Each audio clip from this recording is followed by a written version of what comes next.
Hey, what is happening, everybody? Welcome back to another episode of Comic Book Weekly. And surprise, we are all on here. Surprise, we're on. Last week, right? We said it was Cat, myself, and I would say, "Oh, we really don't like the show." And we take rotation on who really, who doesn't want to be on here. Who So, hates each other more? right. And I said, well, I was the one that wasn't going to be on here. But look, I'm on here, right? Not gonna lie, guys, it was a struggle getting on tonight. It really was. It was Brant's not feeling too well. Cat's okay. Yeah, I'm I was like, feeling guys, I'm okay. ready this week. Yeah. I'm feeling okay. But here's the situation with me. It's spring break here. And not only for some weird reason, like I have to teach tennis, like my park schedules it, but I got so many things going on. Yesterday, to celebrate my son's birthday, we went to Universal and Islands of Adventure, and we went to a nice restaurant over there. And then today, we went to a pickleball place and we played indoor pickleball with each other. And then I had to go to work, so I got home and I was like, "We got to create a thumbnail. We got to make the show. We got to do all these things." And so, like, we made it on by the skin of my teeth, skin of our teeth. And for me anyway, tomorrow is a normal day, but then Thursday I'm going to the Miami Open, which is, one of a major tennis event. That's all the way in South Florida, 3.5 hours doing that one day. And then Friday I'm going to MegaCon, and it's just like, and all that, I'm still teaching tennis. So it is definitely a crazy week. I don't know how I'm going to read, which is like, seriously, a lot. Yeah. 30, I think it's 30 comics this week. Well, yeah, because tomorrow a lot of the Skybound books are coming out, but also a lot of the Ghost Machine books are coming out. So that's why you guys have as such, and obviously the other stuff too that makes it such a big like week. you got Lobo and Deathstroke and Batwoman. So you're getting Catwoman too, because that's the new one. I might get Batwoman. I said Batwoman, yes, yeah. There's so many books. Like I don't remember if I did put Catwoman on my list or not. I don't think I did. Because I was just like, there's a lot of books, like you said. But honestly, it's funny because this week, for me, I had a lot of books too. There weren't like a ton of issue ones, but I had a lot of like the issue 3s and 4s that I usually get. So I actually had a pretty big week this week too. But I know everyone else has their huge week coming up tomorrow, which I still have a heavier week tomorrow, but I don't have 30 books. So I am lucky for that. I mean, I think it was 30 with like no problem either. And I think that was 30 readable books. That's not even the variants. I don't remember, but if you're at 30, I'm probably close because that's typically the way we are. Yeah. I'll have to look, but yeah, no, it's crazy how they stacked them up, especially like you said, with all the DC stuff. And I just wanted to say real quick that as far as getting on here late, it was partially my fault too, because they didn't even hear from me until like an hour before the show. I was worried. I was like, what's going on with, because usually if Brand's not going to be on, he'll be like, oh, I'm not coming on. And it'll be like earlier in the day. And I was like, well, it's 8:00 and we haven't heard from Brand. Like, what's going on? We literally didn't hear from him like all week. No, I heard from Brand because I had to mention Transformers to him. Yeah. And he did get back to me on that. Yeah. It was just like, up to the minute, I was like thinking, I'm like, can I do it? Can I pull it off? And Lisa asked me like 7:30 my time, which is 8:30 y'all's time. She was like, "Are you doing the show?" I'm like, "I think it's too late to cancel." I feel really bad. Well, we're happy to have you, and Lenny's really happy to have you too. She's like so rambunctious today because I took her to the groomer, and she's just like, "I'm here." And she's actually a very good girl at the groomer. So I don't know why she's such a bad girl here when she gets groomed. But if you hear any things in the background, it's Lenny. But yeah, we all have again, you guys have a busier week than me this week. I was telling them, and we'll talk about this actually with the Comic-Con thing. But the next week is going to be my crazy week with going to Chicago and everything. But let's get started. Oh, what were you going to say? Oh, I was just going to say, yeah, this week I'm actually, and I told you, Kat, Friday, but I'm leaving Thursday this week, and I'll be gone through Monday. So same thing as Mike, but yeah. What's your show? That way you can shout out if anyone's going around there. I don't know what it's called, honestly. It's in Rockport, Texas, I think. Okay, so it's like probably one of the craft shows. I think so. Yeah, I'm not absolutely positive. I'm sorry. But yeah. It's okay. You'll find out and you could then release it. But we'll talk about Comic Cons later. There's obviously a lot to talk about with them. I do a lot of conventions. Mike's going to MegaCon. Brant has been to many conventions in the past too. He does also different sector conventions. So I'll be really fun to talk about. But let's get into the news. First, I'll say the Spider-Man trailer comes out tomorrow. So we won't be talking about that because it comes out a day later. But of course. Like, why would it not come out today? Of course. Right. They used to come out on Tuesdays because I remember like a lot of those big trailers used to come out like the day of. And Right. like, let's change our title, and now they tend to come out on Wednesdays. So we'll see on that one. But speaking of media news, these are two topics that me and Brant want to talk about. Nathan Fillion says that there's an animated series for Firefly in development, and then the Buffy reboot was canceled. So we thought that would go hand in hand. Supposedly, there's been a lot of whispers that no one was surprised because the people at Hulu didn't like Buffy and didn't ever watch it. And they're like, I don't know, I've never seen the original. And they were like proud of it. So they're like, we just don't think we had the greatest people behind us. And then like there was a section of the script release that was like a page and people were dogging on it. But then other people are like, no, this is Buffy. So it seemed a little messy. So that sucks. Hopefully they, ship it around and shop it around other places. But I really hope they shop it to Netflix because Netflix had the Buffy stuff for a long time, and that's where I watched it.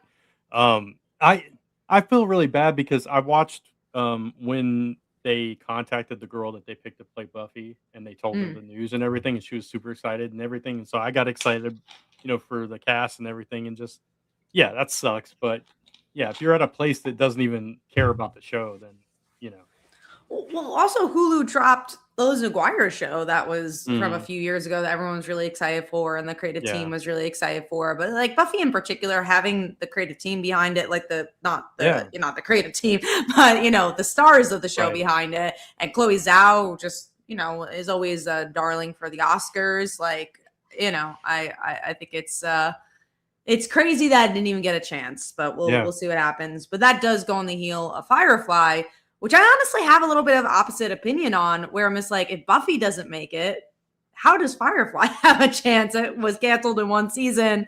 It's a little puzzling to me. Well, I'll say this. The difference being Buffy did have several seasons where Firefly has had over 20 years of fan base crying for more, screaming for more. So to get all the original cast that are still with us together to do the voices, I think is huge, and that'll go a long way. They've also got Shadow Machine as the animation studio behind them, which did like Robot Chicken and stuff like that. So yeah, and I don't know. It hasn't been picked up anywhere. No, I think it's just being shopped around. So that was also the Buffy situation that was picked up by Hulu. And again, we were just talking about the thing that happened. So maybe it'll be like, I don't know, Tubi picks up Firefly, like that's but that's an easier place to maybe get it picked up. And like think of Winona Earp, it had such a big return when it went to Tubi. So so I'm excited for it though. I hope it happens because I love Firefly. So I know you especially love Firefly. I don't know if Boom. I guess Boom still that kind of quietly disappeared for a while. So it did. Yeah, so I don't know. All right. Well, we have another question, which I did not watch it. Well, there's two questions. There's the Dune 3 trailer, which I didn't see Dune 1 or 2, so I didn't watch the trailer. And then the Mall trailer, which I didn't even know came out. I know the comic came out, but I didn't know the trailer came out. So did you guys have any opinions on those two? Nope.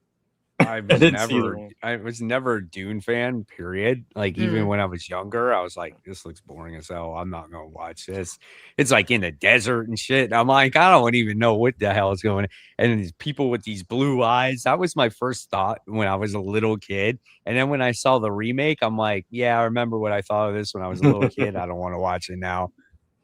Yeah, I watched you watched I watched the first 10 minutes of the first one, and I didn't really like it. And I was like, all right, let's watch something else. And I never went back to it. But you liked the first one? It was okay. I mean, I wouldn't be like, oh, you got to go watch this. It was a struggle because it's very slow, like the original. Not quite as bad as the original because I did see I never could finish the original because it was really boring. But it's just really slow. You got to really like that kind of movie, I think. Yeah.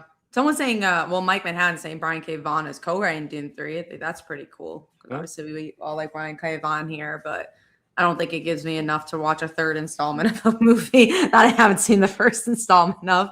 But yeah, cool for the Dune fans. All right, let's get into comics now. So I'll quickly talk about Marvel reveals a tragic origins, a Shalabal, and the new Fantastic Four First Foes one shot. The only reason I wanted to talk about this is I just think it's interesting that they're expanding the universe of the MCU within the comics. They haven't really done that to this extent, I feel, because they had their other comic, which was kind of like a retelling, and now they're doing a one shot to do even more. So I just thought that was interesting, especially for a movie I feel like people haven't really talked about since it came out. Yeah, like I thought it was a solid movie, but I don't feel like it's something in the zeitgeist right now. Yeah, I mean, I liked it, but no, Yeah. it's like I'm not clamoring for a Shalabal comic personally. Yeah, it's exactly. Yeah. And I probably won't read it, but I Yeah. thought it was interesting they did It's it. interesting. Yeah. Interesting choice.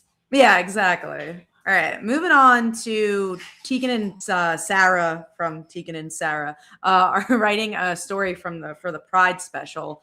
And the reason I thought this was interesting is because they are a very popular group within the queer community. So if you're trying to get people from the queer community to read the Pride special, that probably makes sense. And also, Yeah.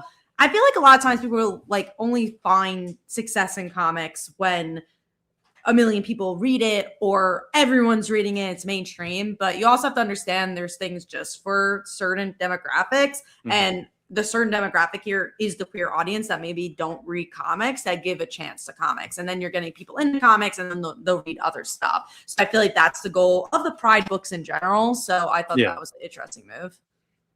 Yeah, I agree too. All right. Let's move on to Blood of the Wolfman. Joshua Williamson and Liam Max are taking over the Universal Monster comic. I have not read any of the Universal Monster comics, but this one I'm interested in because I love Joshua Williamson. I really like Leo Max from all the Basket Full of Head stories. Like I really enjoy their art, so I'll probably pick this one up. I will pick this up for sure. I think this could have the potential of being possibly the best one. And I'm a huge, like, I love the Wolfman. I think the Wolfman's one of the coolest universal monsters, and we've had some really good ones as of late. But I'm not a fan of the Phantom of the Opera one. I read the first issue of it, and it didn't do it for me whatsoever, you know. So and I know Phantom of the Opera is kind of an acquired taste, but I thought the Frankenstein one was good. I thought the Black Lagoon was okay, you know. Dracula was the first one, so that one was really good. Trying to think of what one was. Oh, the Invisible one Man was the one. That was the best one. So, and the most surprising one as well. But being that Joshua Williamson is attached to this for sure, I'll check this one out. The answer to Chevia's question about Lanterns trailer, we did talk about that last week. So if anyone wants opinions about the Lanterns trailer, you guys could go back to last week's episode. All right, let's get into IDW enters the podcast realm. So it looks like they're promoting their books by doing podcasts. I feel like there were some specific podcasts they're talking about, but I think it's more behind the scenes, what the publishers, creator on creator. So like two creators being able to talk to each other, kind of like, actor on actor. They're doing their own version of that. And then you have the superlatives, which I guess is more, the more debates, more best first issue type stories. And Comic Book Council, I think, has some sort of part of it, or at least they have a quote here. Maybe they just talk about podcasts in general, but I really enjoy them. They're great people. But yeah, I mean, I think IDW is just trying their hardest to get their name out there, and podcasts are obviously pretty big. I do think there's a downfall of podcasts. Maybe they were a little bit late. Like there's definitely, people creating a new podcast is not as easy as it used to be. As us have had a podcast for as long as we have, and have found success in the last couple of years. But so it's interesting to see, especially with bigger podcasts or more using it for monetary reasons. Like sponsorships are really hard. I don't know if IDW is doing it for that reason though. But if they're like doing it for money, that's been the harder part of podcasting lately. So I don't know how many people will sit there and glamour over an IDW podcast. I'm not gonna lie. I'm just being realistic about it. There's so many other comic book podcasts out there that don't even have to deal with, big companies or anything like that, and they're all very interesting. And of course, I don't count ourselves. I'm talking about other people just in general. Like the comic book couple, like they have a really popular podcast and are really good at what they do. And I almost feel like podcasting, it either should be tell you about the craft of a book, which it looks like Creator on Creator is doing, but you would have to like specifically talk about IDW, or like us, you kind of could be a little bit more honest about the industry and stuff like that. So it might be a little hard, but I will say they're smart with the first episode going with Beneath the Trees Where Nobody Sees. Oh yeah, for sure. That's getting Patrick Horvath on there, so that's at least a good first start. But yeah. I don't know. I wish they'd actually do like a Teenage Mutant Ninja Turtles podcast. Yeah. That I think would be start there. Start with your biggest property where people like really want to dig deep into that. Cause like I know like Apt, the website, they do a podcast like on X-Men every week, and they bring a creator on and they talk about like what's going on in X-Men. I think they do the same thing for Spider-Man. So why not do the publisher do it for something very specific that has a lot of fans like Teenage Mutant Ninja Turtles, and then kind of do the offshoots of creator on creator and other stuff. So we'll see. Supposedly Image Comics has a podcast too, and I didn't even know about that. So all right, let's get into Dr. Doom is returning and drags Captain America into a new war ahead of Avengers Armageddon. So you guys followed the Doom stuff a little closer than I did. Are you tired of Doom? Are you excited that it's tying in? No, I'm not tired of Doom. I mean, obviously I get why they're showing so much of him. I am looking forward to Doom being Doom once again. Like, I don't want him being a sorcerer. I don't need him to do. I just want him to be Dr. Doom. You know what I'm saying? And if he's part or somehow attached to Armageddon, that's fine. That's okay. He's attached this whole thing anyway with his whole, Dungeons of Doom series anyway. So he's already attached in some way, shape, or form. Yeah.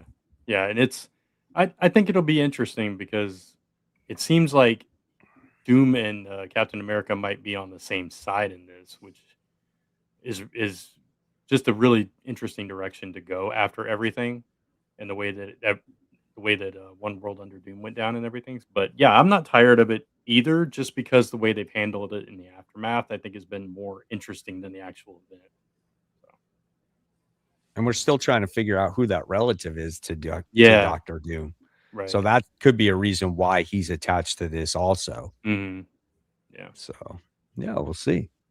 All right. And believe it or not, we're at the last news piece, and then we'll go into our main topic. But the last one is DC expands into 3 new Elseworld books. The first one we'll talk about is kind of the obvious one, which is Dark Knights is returning. It's been a while. Dark Knights of Steel, the second one. This is the one I'm most excited for because I really liked that first volume, and it has been such a long time. And I feel like I personally haven't read a Tom Taylor book in a while. I know he was on Detective for a while, but I wasn't a huge fan of that one. So I'm excited just to kind of see what he does here. Yeah.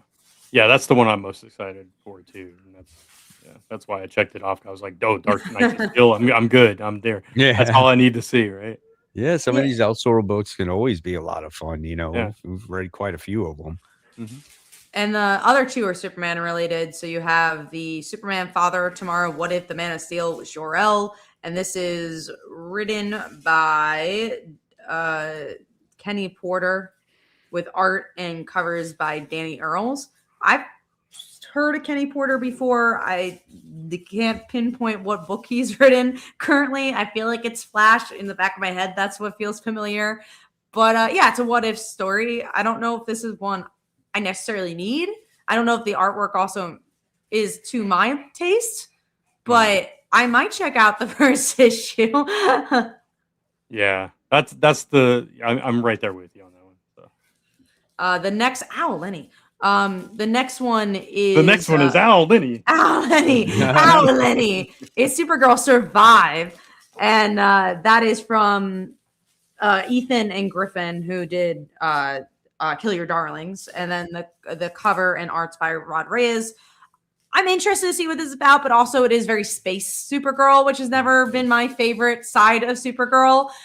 I'll try it out, but we also have honestly a pretty solid Supergirl series, so I don't know. It doesn't really like, wow, I need to read that, but I'll probably pick up the first issue. That one I am more confident I'll pick the first issue compared to the Jor-El book. Yeah, I might pick up the first issue just because of their excuse me, their involvement. Yeah. Cool. All right, I think we're going to go into our comic convention talks. So, as mentioned earlier in the show, Mike is going to MegaCon this week, so Comic Cons are on the brain. I'm going to C2E2 to vend, and we'll talk about the different sides of that, like how to be part of Artist Alley, and then also just being a fan. But I also was at Emerald City Comic Con about a week ago, so it is con season. It's honestly a weird con season because most of the shows are this month. Like they usually spread it apart at least 2 months, these type of shows. They're usually in March and April. But this year, they're like, every show is in March. I know specifically C2E2 has 3 shows or more on the same weekend, one being Planet City Comic Con, which I hear is a big show for a lot of creators. And that is actually pretty close to Chicago. So it's like an hour or 2 away. I'm like, oh, that's so interesting. They would put that on the same weekend. Mm-hmm. And yeah, so there's a lot of shows on the same weekend. And now, Brant, you've also done Comic Cons, but now you kind of do more of the more craft shows than anything. But you also do conventions as well. Yeah. So what does everyone get from conventions? Let's start with you, Brant, first. What is the thing you want to succeed as a fan or even as someone who is a vendor? As a fan, I don't really like do the back issue thing or anything like that, and I don't typically like go for signings and that kind of thing. I will honestly buy a lot of art prints. That's one. I don't know why. It's just something. And do you have like a folder, or do you mostly put it on your walls, as we see in the background? Both. Yeah, both. I've got a bunch that aren't on the walls, but a lot of our stuff goes up on the walls. This room, I'm in our bedroom right now, and everywhere I look, there's pictures. But also I'll go down the Artist Alley and see if anything pops out at me there. Those are the 2 places that I kind of focus on. And then if anything else catches my eye, or if there happens to be a creator that like I'm really excited about, I'll try to meet them or something like that. But I don't know. I take a different approach to cons than most people. I'm not going there for like the deals and all that kind of stuff. It's just never been my thing. I just love the atmosphere. I love connecting with other creators and that kind of thing. So that's kind of my thing from the fan side of it. Yeah. I want to speak on the deal part because I actually agree. I don't get the deals as much as I used to because I just don't have the time as much. If I am going as a fan for the amount of hour or 2 I have as a fan, there's only 1 or 2 shows I completely go as a fan just because I don't have to table them. FlameCon in the city is like a queer Comic-Con that I just like going to like see friends than to vend at because it's in the city. And I'm like, I do other shows that are in the summer. I don't want to vend at this show, but I like going to that. And we might do Fan Expo Philly just to go as a fan, just because, again, like see people, whatever. But for the most part, like a New York Comic Con or like these bigger shows, I don't have the opportunity because I am vending at them. And again, I'll talk about that side later. But if I had all the time in the world, I would completely go to back issues. I think that'd be fun, but I just don't have the time. So I rather, meet creators and like go face to face and kind of buy their stuff, either if it's a smaller creator from Kickstarter or, Scott Snyder. Like when I went to New York, I really made an effort. I actually bought a lot of the DC books, in particular for the bigger people. And I was able to get a signing, but I did not have the time to actually go to the signing. So my friend who was with me, I was like, can you go and wait in line? And I have a very good friend who waited online for 2 hours for me. Wow. So no, she's a very good friend. Yeah. So I was like, she's like, all right, I did it. Did I do it right? And I'm like, yes, thank you. So like that's kind of hard to mess up a signing, but right? Did I do it right? So yeah, I think that's the stuff I kind of like to do is like those either see the creators that are like, I'm loving their books and it's like the big 2, or again, smaller creators that I like just learned about their book that week. And I like their style. Another thing we do as like creators, we actually go around Artist Alley and see, we get to see like different creators what we want to get variant covers from. Like half of our variant covers are people we saw at conventions. And then like now we realize a lot of people coming up to us that we've like commissioned. And then I'm like, it's so weird. All these people are coming. I'm like, oh, because we picked up all their cards from last year's course. They're here this year. So I think that's interesting. So Mike, let's start with you as a fan and what you're expecting for a MegaCon. Do you do the deals or would you rather go to creators? As a fan, what is your thing? And then also as a YouTuber, what is your thing from the business side? My thing, it's kind of weird because it's like I haven't gone in 3 years, so it's been a while. But one, if I'm just a fan and I'm going there, right, I would say that you need to be careful and like have a budget because it's very easy to spend a ton of money and there is a lot of stuff. And I would say that shop around because one thing is that you could spend a lot more money on the same type of book that you could get at maybe another vendor or whatever the case may be.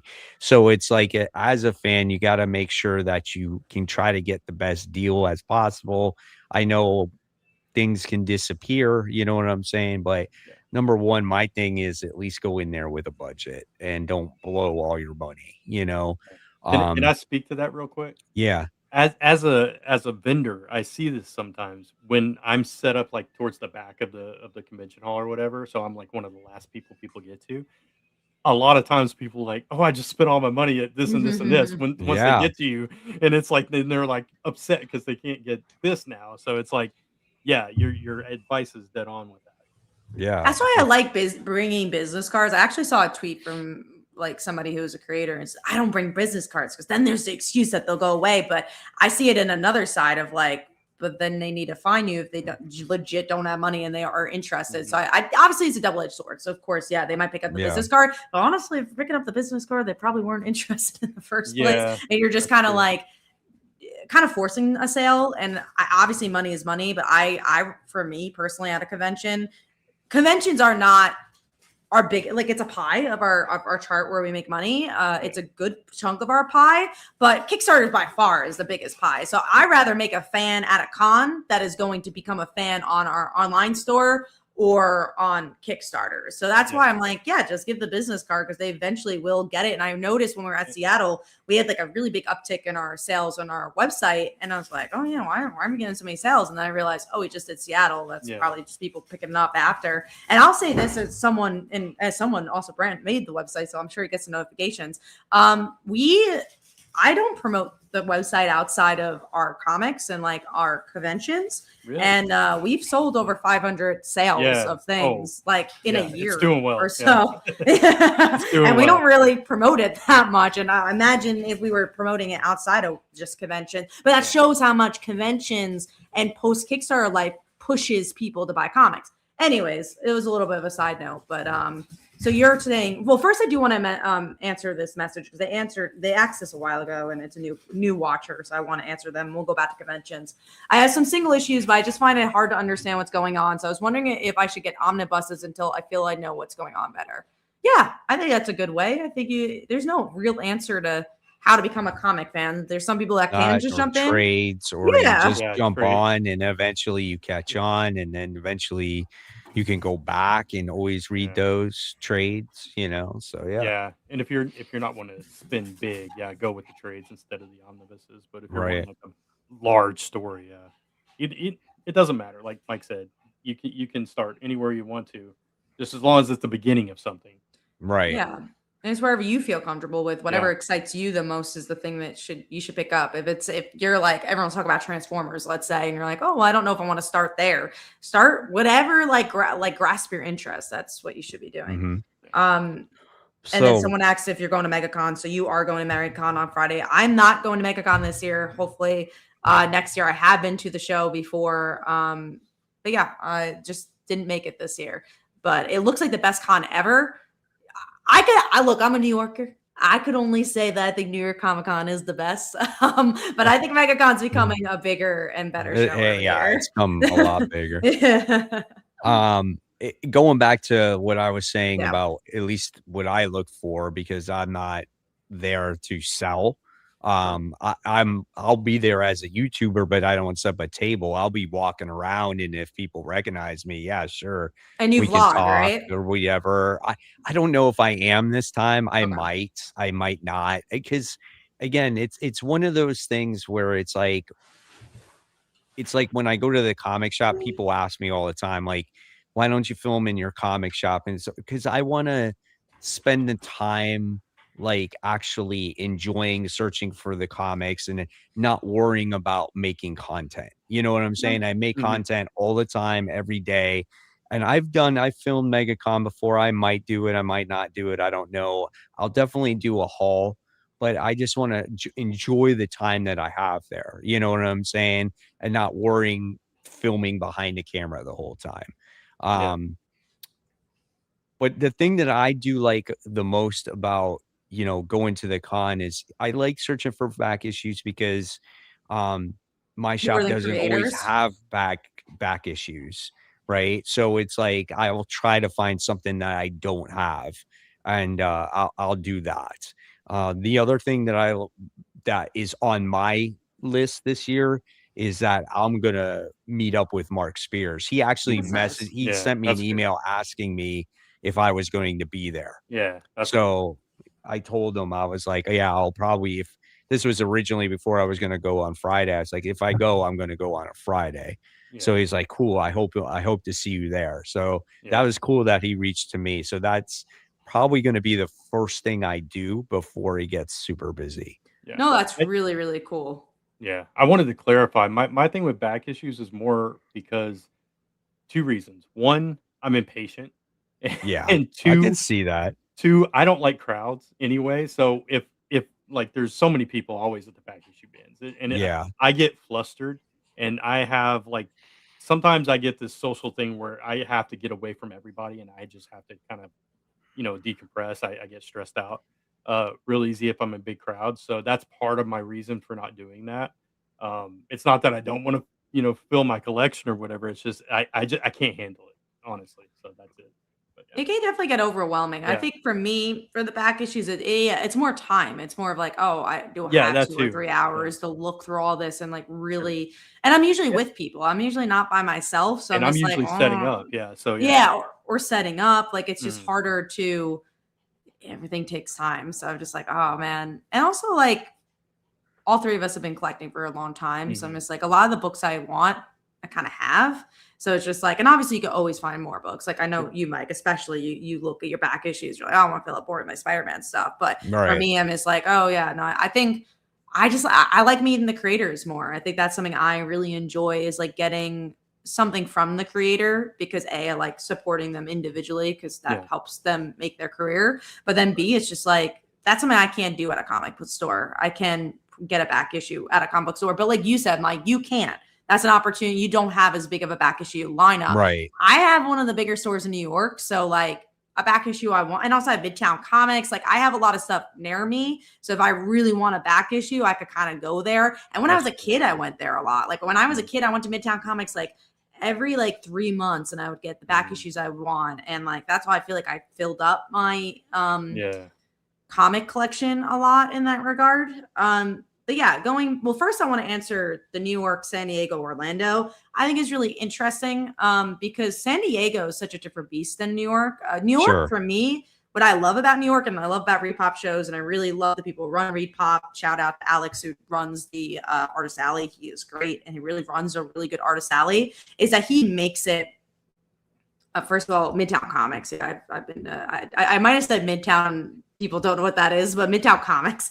So going back to New York, I think they run a really good artist alley. Like all the Repop shows, Chicago, Emerald City, they're all about comic creators, which I really like, and they feel like they're part of the show. San Diego's does not feel that way. There's a lot of comic stuff Media. happening. Yeah. Yeah, it's more media, but even with the comic stuff, it's more about what are we promoting? It's more Mhm. about like how are we getting our brand out there? It's not really about like, oh, go meet this guy. You'll really like him. Their artist alley is so small and it's so hard to get through. That's why anyone who acts like, would you ever table at San Diego? No, I always network at San Diego because it is such a better show to like see everybody because everyone's there, but it is not the show to, I mean, sure, you can make money. I'm sure that I know there's people doing it for years and years and years and they'd be able to hustle there. But especially as someone who lives on the East Coast, it is not a show I'd particularly want to table at. It's also an extremely hard show to get into and an expensive one. Sure. To table at. But yeah. And also it's the reason it's hard to get into is because they have the same people over and over again. It's a legacy, yeah. So unlike again, a Reed Pop show or even a MegaCon, they always you have to reapply every year or you're invited as a guest. For San Diego, I don't even really think they have guest spots for comic people. They're mostly like you either had your table for 10,000 years or you don't. So Artist Alley also used to be free. Now it's like $50, but that's also why it's so competitive is because it's a free table. Yeah. And now it's like a little bit more money. And then like the small press and stuff like that is like the regular price you'd have. You know what I find it tough? It's tough that, you know, as a consumer and you got to go to a show and you got to pay like, so I paid $55 for my ticket to go. Which is on a cheaper side, honestly. You know, and I'm like, dude, $55. And then that's just to go. And that's not including parking. Like I had to prepay for a parking space. Otherwise, who knows where you're going to find parking. So I paid $30 for that. So just not even stepping in the place, I'm already paying $80, right? And then you walk in and then you can, you know, spend money on buy whatever it is. The other thing that I do like that cons are doing is like, I do like how they have their own like con exclusive covers and things like that. So I think that's cool. That makes it unique. That makes it fun. It makes it memorable. It's something where you can sit there and say, oh, I remember when I went there in 2026, I remember they had this con exclusive, you know, it kind of, it brings a meaning to that comic book that you purchased. No, and I feel the same exact way. We also do con exclusives for that reason, but also we like to do lenticulars. That way when people pass by, they're like, what's that? And this year, which was interesting, we had Emerald City Comic Con promoted our exclusive, and we were going to do it for Ozma from The Wizard of Oz, and our book didn't come in time. So we had the cover, but we had to put on witches, and everyone's like, but I specifically really want Ozma. And I was like, shit, we have the book. It's going to come out in a month, but it didn't print in time. TBA. Life of a creator. Yeah. Right. Life of a creator. But the reason it happened was when the creators lives in Iran. Like you cannot prevent that. You know, you can't prevent what's going on in the world. So it's just like, could not prevent that. And, you know, it was obviously hard circumstances, but that was interesting about exclusive that, you know, people were specifically looking for the character as well. But I agree, Mike. I think exclusives, they make it special for the creator. They make it special for the consumer. And also, I mean, if you're talking spec, those are things that aren't printed that much. So you're like, that's also going to be more of a book that's worth it in the end too. But yeah, for me personally, the reason I like conventions is I really just like seeing friends and like meeting new people. I think that's really been wonderful. Like at all the shows, it's just been like meeting people you know online and then getting to know them better. Like a really good example is my friend Elliot.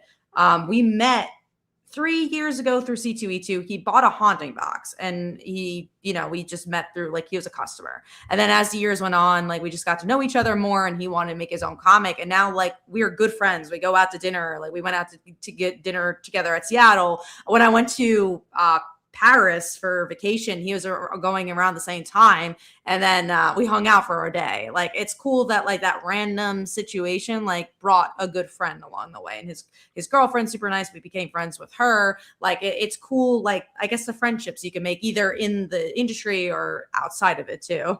Yeah, for sure.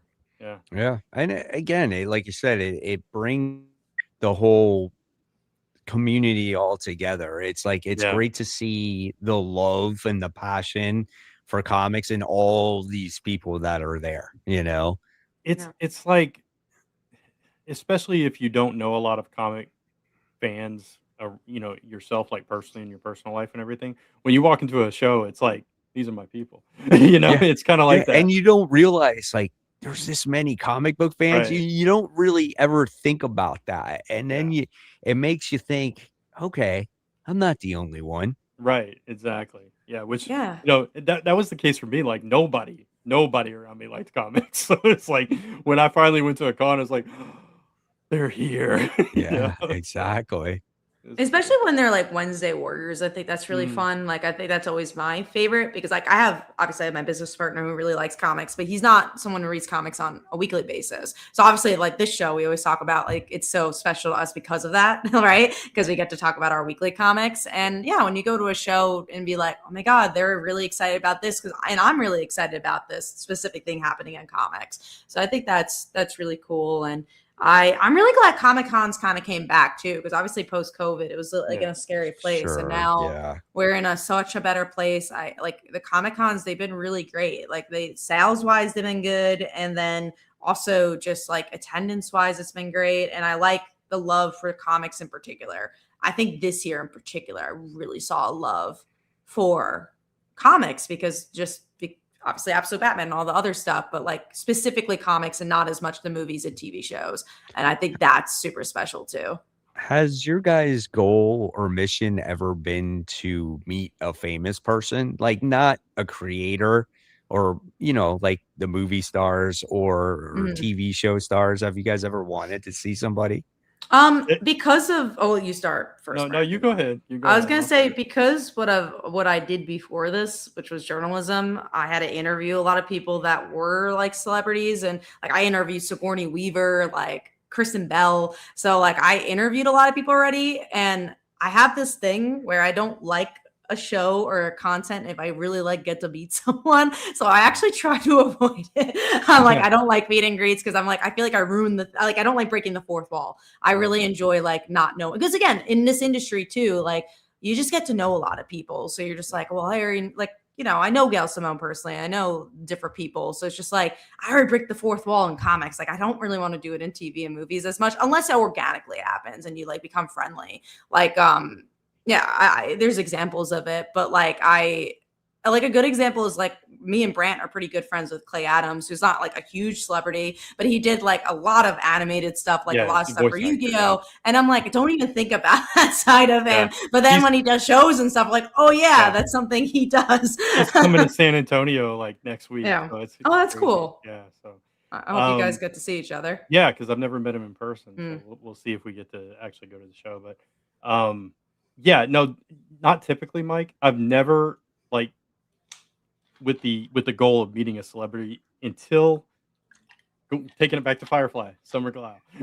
And, I do remember you she meeting her. she was Yeah. the first one, and it was in Corpus Christi, Texas, and, I sat there, I was like, "Should I go get a photo? Should I go get" and I went back and forth, like, for, like, an hour trying to figure it out, because I'm not it's just not something I do, right? And I'm not Yeah.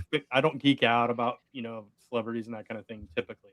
But I'm such a big Firefly fan, and I'm a big fan of a lot of things that Summer Glau had been in. It's Terminator Sarah Connor Chronicles was one of my favorite shows that she was in. So yeah, I went and took the photo with her, which was great. And then I got an opportunity to go and talk to her. There was nobody at her table. It was towards the end of the day. And we just stood there and had a really long conversation about all these shows. And I was like mesmerized by all this, behind the scenes, information she was giving me and everything. And it was just cool, so that was the only like really experience that I had like that, but not typically. It's also funny on so Julius, my business partner's husband and my one of my best friends, he loves Comic Cons because he loves seeing the celebrities and he like Yeah. loves putting on his Facebook. If you're friends with Julius on Facebook, he loves putting on his Facebook. So it's really fun to see it through his eyes because it just like brings him so much joy, which me and Phil are happy because like he just likes going to the conventions with us and it keeps us company. But like for us, we're like there's sometimes during the end of the day, I'm like, I want to go to bed, and he's like, I can't wait until we go to this party and that party. I'm like, I want to sleep. And he like pushed us. Like I remember we were going to a party and he's like, okay, let's go. He's like, no, you must stay for the whole thing. And I'm like, and we did. And it was a good opportunity, but it's just Yeah. like Julius, he loves conventions, and I can't do I've it sometimes. I've never had a like real super Mhm. desire to meet the celebrities. One, I feel like it's way overpriced for what it is. You know what I'm saying? Most And of the like time, if you yeah. want to meet someone, that's cool. Like I have nothing to get it. This is just my personal thing. I think it's a lot of money. And then I'm just like, yeah, do they really care about you? Do they really care about being there? And I hate thinking about that. You know what I'm saying? And it's just weird. I don't know. Yeah. I I don't will know. give you a story of this where I'll show at least one celebrity cared. So the girl who was in what's the starts with an F. Oh man, it's a video game. It's a really Fallout. Oh, The girl Fallout. who's Oh. the main character of Okay. Fallout. Ella Purnell. Yes. So Yeah, okay. Julius went to meet her because he was an extra in the show. Oh, And he nice. was like, I'm gonna go meet her. And she knew who he was and knew which section it was. I was like, I know you from somewhere. And he's like, and I was like, I was an extra on the show. And she's like, yes. And like, so That's she did cool. like, and they met a couple of times after that because he's like, I love Ella. She remembered who I was. So it was funny. And she doesn't do that many Comic-Cons. So at least in that circumstance, she did care who she met because he was an extra in the show. Yeah. But I understand what you're saying. Like a lot of times, especially like Chris Evans, right? Like he's meeting 12 billion peoples. Yeah, Unless right. there's a connection like that Ella Purnell story, like how many times do you meet someone and it makes an effect? I think when a person has something nice to say, I think if you really have a passion for the show and there's a reason you were moved by that show, I think most celebrities will be like, I'm really glad I did that thing. Yeah, but if you're just like, hey, take a picture and bye, I don't know how much of an effect it can make. I'll say in my one instance, she didn't have to talk to me for any. I went over there to get the picture I took with her earlier signed, and she took it out and she signed it and she said, "Let's let this dry." And she just talked to me, and I'm like worried I'm taking up too much of her time. Sure. Like her assistant is packing up everything, and I'm just standing there, just like and I'm like nervous because I don't want to impose or anything like that. And she just kept talking and talking and talking and talking. Then finally she was like, I guess I should let you go. So That's in really that instance, interesting. So in that instance, I think she was enjoying the conversation or whatever. So I think it also depends on the celebrity because obviously Right. she's a celebrity that did a very specific thing. But like I said, like with Chris Evans, it might be a different situation. Or maybe Chris Evans loves it, but then Robert Downey Jr. doesn't, Right. This is another question. Have you guys gone in costume? No, I have not. No. I have I don't even really dress up for Halloween. I don't really have an interest in it, but for the people that do, I love to get pictures of people. Like we do a newsletter after a lot of our Comic-Cons and we'll take like the best cosplays we saw. I think that's really fun, but I don't have the talent. I don't think Mike, you have your hats. I think that I'll dress up as Mike Spider Slayer. That's what I'll dress up as. I think this week on Friday when I go, I'm wearing my Mark Spears attire. That's what I'm going to be wearing. I think that's the best you could do. I like wearing like specific like shirts that are like my basketball shirts or whatever. People are like, I remember last year at New York Comic-Con, there's this guy who stopped me. I don't even think he bought anything. And maybe, I don't know what the fuck was going on, but he stopped me and he's like, you like Dua Lipa? I was like, yeah, I went to her concert. I never see anyone who likes Dua Lipa. Can I take a picture with you? I was like, okay. And then he took a picture and he left. And I was just like, seemed like a normal guy up to that point. That's very oddly weird. I was like, I don't think Dua Lipa is that small of an artist that people wouldn't be wearing a shirt of her. Yeah. I like Dua Lipa. Exactly. A lot of people like Dua Lipa. It's not like, oh man, you're that band from like Boston that 10 people went to. That'd be different. But I also don't love. What were you gonna say though, Brent? I feel like I cut you off. I just usually wear my Last Number Press t-shirt, so that's there you go. I'm very simple t-shirt and jeans kind of guy. Yeah. I always wear sweats and at least do like a hard day of con. If I'm doing like a panel or something, like going somewhere, I'll like wear something better. But everyone's like, I love how comfy you wear. I'm like, that's it. I gotta be comfy because I'm sitting there the whole time, and most people are not seeing the bottom down because you just see my face. They see mine because I gotta be ADHD because I can't sit at my table for 5 minutes. I'm all over the place all the time. If I am at my table, I'm standing up and I'm pacing. I cannot. It's really hard. Can't sit. It's really hard for me to sit still. At MegaCon, there's like the food stands that you can eat at. Yeah. But then there's this restaurant that's off to the side that you can actually eat in. And you can get food from there. It's still like fast food, but it's better fast food than the convention food, like the Papa John stands and all that other stuff. And if you want to go there, right? I would recommend that you go and eat just a little earlier than prime time, or you will never get a seat. Mm, So just a little bit of advice if you go to MegaCon. So yeah.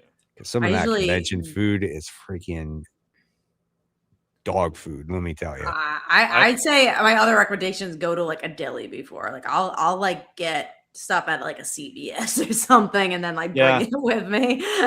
When we set up, we don't really eat a whole lot. Mm. We'll bring like a can of Pringles or some crackers or something like that, just to kind of, if we get so hungry we can't stand it.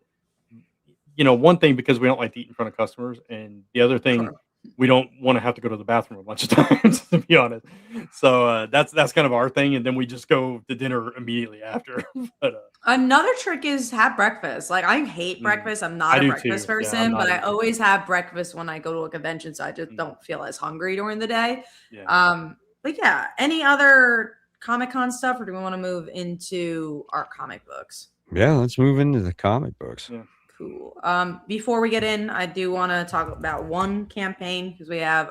I'll talk about two because actually there is one that's very specific to this conversation. So I will talk about both. One's ending soon, so that's why I was like, oh, but you know what? It has to do with this conversation. Speaking of Comic-Con variants, we do have our Little Mermaid issue 1 C2E2 lenticular cover. This is exclusive to C2E2, so if you're not going to the convention, you can get it on the Kickstarter. It's the only time you'll be able to get it if you're not going to the convention. And then let me see if it's sharing this. I think it is. It sharing Nightmare Wonderland on you guys? Are your guys' side? No. Okay, so let me share the next thing. Hold on. So the next one is my comic Nightmare Wonderland. This is Alice from Alice in Wonderland, who is an assassin, is ex-lovers with Sleeping Beauty, and they get stuck in a nightmare version of Wonderland. And in this issue, they are in the Queen of Hearts casino, where now they have to be stuck in reality television shows. If you like reality TV, this is the wonky version of Wonderland for us, and it is the last issue of the series before maybe a crossover might be coming. So go check out all that stuff. Now we will go into comic books. All right, that's right. I felt like it was a decent week for comics. I didn't think it was an overly large week, but it was some decent books this week. So let's talk about. There's some 3 good ones here, and all for different reasons. But we're gonna talk about X-Men United issue 1. I think we'll kick that one off. This was the one done by Eva L. Ewing that was replacing Exceptional X-Men, and this is the book where technically you don't have the X-Men together in a physical mansion, but they're basically in a telekinetic mansion, basically a mansion in the cloud. That's what I called it. That's kind of like how it is, right? They're all connected telekinetically, and that's how they communicate. That's how they get together.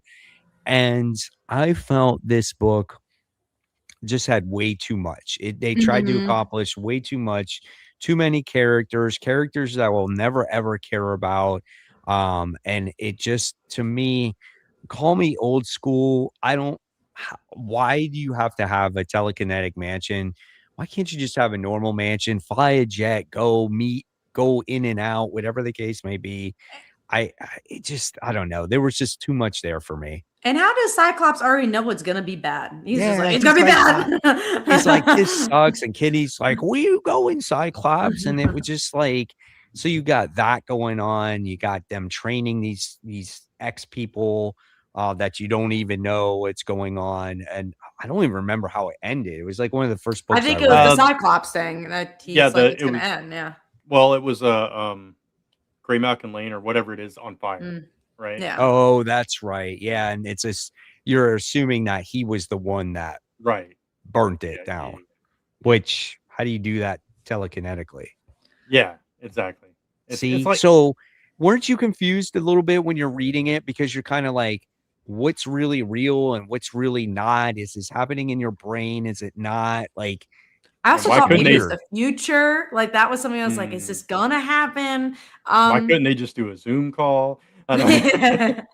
No, they need to do telekinesis. I thought it was an interesting series in the regard of like I think they tried something different, but I also, like you said, there's so much going on that it was also hard to appreciate. Like I liked it more than some of the other ones, but I also don't like it more than Exceptional X-Men. And for my personal preference, I'm like, for the people that you made happy for Exceptional X-Men, why are you bringing this that kind of feels a little bit more diluted? I don't really know who this is for, honestly. So I don't know if it was the right decision, but I'll get more of this, I guess. But as we've kind of been talking about forever, I think most of us have dropped most of the X-Men books. I'm still reading Uncanny, but I don't know if I should be because I haven't really loved an issue in a really long time. So I'm just like, I don't know. I feel like I'll pick the next issue of this up though, just see where it's going because I did love Exceptional X-Men and Kitty is here, and I kind of want to see what's going on with Kitty. See, and I think her characters were forced in this book just to have them in this book. Sure. She gave them roles. It's like, what's his name? EXO or whatever it is. He's like all depressed. And then like one of the Cuckoo sisters comes up to him and it's just like, oh, I want to be with you. And then it's just kind of random. Like, I think like Kitty Pryde comes in or someone else comes in. And then Kitty has a random moment where she just brings in Lockheed and she's like, yeah, this is my dragon. And I'm like, this is so odd. Did he like change genders or something? That was something happening. It was a clone. It was a Mr. Sinister clone of Lockheed. Did that happen during Krakoa and I missed it? I don't know. Right? Because I was like, when did that happen? Yeah. I don't know. It was weird. Yeah, it was too much. It was overload of characters, of situations, you're throwing in every character from every X book together, and I don't know. I don't know. It was weird. It was like it was trying to do a bunch of different things. Are you going to get the next issue? Yeah. No. I'm going to get one more. Yeah. No. I'm not doing it. I can't. Because you're not getting any X-Men though, Mike. The only book right now, I think, if I on the top of my head, is going to be Deadpool. If you want to consider that really an X book, but I think I'm just done. I think I'm completely over it. I've given it try after try after try after try, and if I can't get into it, or if I don't, why should I give it any more tries? I'll also say specifically for this series, I don't know if there's anything for you. I think for me and Brant, we do have like the Emma and like Kitty stuff that we can maybe like latch on to. But for you, I don't really those characters. No. I do. It's the other characters I wasn't a big fan of, but like Emma, I love Kitty Pryde. I really enjoy those characters, but it's just the last series lost me a little bit, and then it's just the way the X-Men are. They're just different, man. They just are, and there's got to be a story that kind of has to be written that's going to attract me. Like, I love the way Emma was written in Iron Man, right? When she was written in that series, I thought that was really good. And when she had her own series, I thought she was written really well right there. I thought that was good. But everything else right now is just, I feel like these characters are just shells of themselves. There's no true character development. There's no character growth. They're just written to have them be in a story. And a good example of that is Exceptional X-Men with Kitty. Like, they're doing a lot of things that were interesting. She was back in her hometown. She was like, I just want to be human. And she had that girlfriend she was kind of going out with. And then they didn't do anything with it. They are like, all right, now we have to kind of treat these younger X-Men. And again, I still like that series, but I'm really bitter it ended because I'm just like, there's so much other stuff you're trying to do with Kitty and you like never did it and it just ended. And I was like, at least you had some character development. And like you said, there's now you kind of have the shell of these characters and you're just like, was this a better tree than at least making the fans of those characters happy enough, and you could have expanded those characters a little better? Again, I know it wasn't a book for everybody, but there's people like me who enjoyed it. At least, I don't know. I just felt like a weird, and maybe it just didn't sell well enough, but also, was any X-Men book really selling well enough? Well, listen, it's like, and then in this book, you already have 1,000 mutants in it. Then they introduce another one at the end of it. And so I was like, God dang, this one's got a tail. And she's like, I mean, come on, man. Like, sometimes less is better, right? I mean, that's kind of the way it is. At least So Uncanny does that. I know we're not all a fan of Uncanny, but like at least they always kind of have the same amount of characters. So it feels like even that sometimes I feels like a mean, lot, but at least it's a absolutely. smaller amount of people. Yeah, absolutely. And I would say the same thing pretty much about X-Men too, but it just Mhm. the stories are not great, you I'll show know. you how many people are in this book. Right on. Let's do the connecting covers. Yeah. This is how many Yeah. people are in the book. So And then you open up the front page, right? And it shows you all the characters in there. Yeah. There's probably like 20 something characters. It's crazy. All right. Oh, let me answer this question. So it said, where are the top 10 most pulled comics? Mike, I miss seeing you on my feed today. So, like I said, I've had a very busy week, and it's going to continue through the week. It is spring break here in Florida. My kids are home from school, so we're doing a lot of family stuff. So yesterday I went to Universal and Islands of Adventure. That's usually when I film that video, so I wasn't able to do it. And today I actually went to go play pickleball with the family at indoor pickleball courts, and then I worked. So unfortunately, there will be no video for that, but I will be able to do a haul. And honestly, I'm not sure if I'll be able to do worthy ones this week either. I'll just We'll have see. this show though for people for next week Yes. if you don't do worthy ones. So Right. people are wondering what you thought. Absolutely. All right, so let's move on from X-Men United. Let's talk about Absolute Batman issue 18. So this is the continuation of the story arc when it comes to Poison Ivy. Poison Ivy obviously was trying to recruit Batman here in order to try to save Gotham in her own vision, basically. We kind of get to see more of an origin story, but there was a lot of other things going on in this comic book when it came to Martha and Court of the Owls, came to a little bit with Waylon and Bruce's friends, and Alfred and the possible Robins, the Harley Quinn thing. So I thought there was too many plot points personally in this book. Not that I disliked it. I just thought that if they just had the story with like Alfred and Bruce sitting on the bench and then Bruce making that tough decision on whether to shoot Harley or not, take it to the next step, that would have been interesting enough. They tried to put in too much in this issue, in my opinion. I like the Court of Owl stuff though. I thought that was Yeah. really interesting. Like I like it. I just Hmm. don't think it was all meshing needed in this one Sure. book. I Yeah, would have loved it to was see way that. too many teases. Yeah. Right. I would have loved Yeah. to see that in its own separate book. No, Yeah. and I get that, especially because they've done so many one shots already. They could have done a one shot or like again, this arc in general was supposed to be Poison Ivy, and I do think some of the other elements took over, but I still thought it was a solid issue because I think even with a lot of the elements, I liked all the elements happening. I think it's always hard when it's like, oh, I only like this one specific thing, and then three other things are happening. But I liked everything happening. Was it the best issue ever? Was it the best arc ever? No, but I think there's a lot of cool things that are gonna happen soon. Yeah. I liked Absolutely. I liked all the teases. It's just like you said, Mike, it was so much in that one issue compacted down. So but yeah, it's always a good read. It's just it was a lot going on.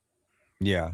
I started getting into the battle with Poison Ivy and Batman, and then it's Get out of it, interrupted yeah. by something else, and then Yeah. it goes back, and then it gets interrupted. So for me, it ruined the flow of the comic a Mm. bit. Gotcha.